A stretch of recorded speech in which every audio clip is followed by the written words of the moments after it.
This is Tora from Denmark. Hi, Tora. How you doing? Hi, Christian.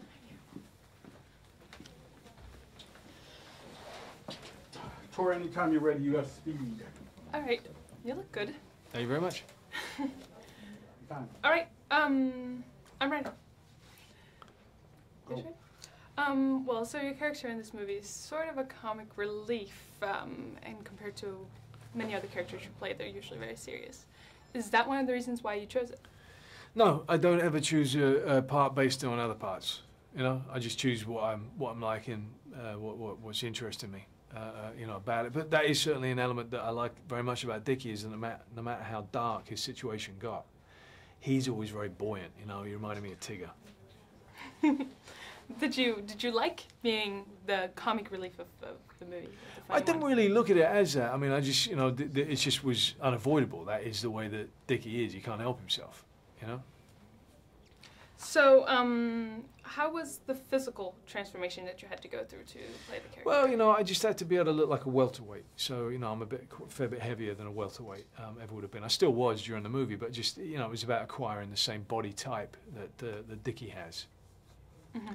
But I mean, you do that just with the training, you know? You don't eat a whole lot, and then you just do the boxing training and it will drop off.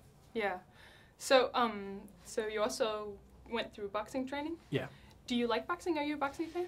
Kind of amateur boxing fan, you know what I mean? But I mean, growing up in England, Frank Bruno and, you know, Nigel Benn and those guys as I was growing up, I haven't really followed it so much since I came to the States, except for, you know, the sort of big guys, Tyson, Holyfield and everybody. You know, nothing like Mark. But I got to go see Manny Pacquiao spar with Mark, and that was just phenomenal. And also have immense respect for the sport after having been in the ring with a couple of pro boxers, with Dickie and with Mickey. And when they start coming at you, you just realise you've got to get out of there. You played roles like Jesus, Batman, John Connor, and yeah, Patrick Bateman. Do you have any roles that you dream about playing from now on?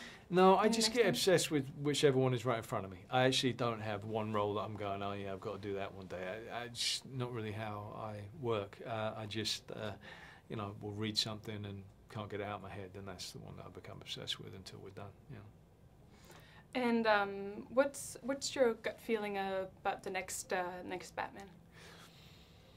That it's going to be a hell of a story, because Chris wouldn't bother doing it if it wasn't. And how about your physical shape? Are you gonna, like, from Dickie Eichelin to Batman? Right. Yeah. Got to change. Is there a lot of work ahead? I can't get away with that as Batman. You know. No. No. Final question. Who do you think would win in a fight between you and Mark Wahlberg? Me.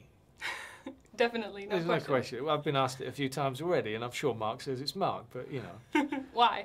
Why you? Why me? Because what? What do you say?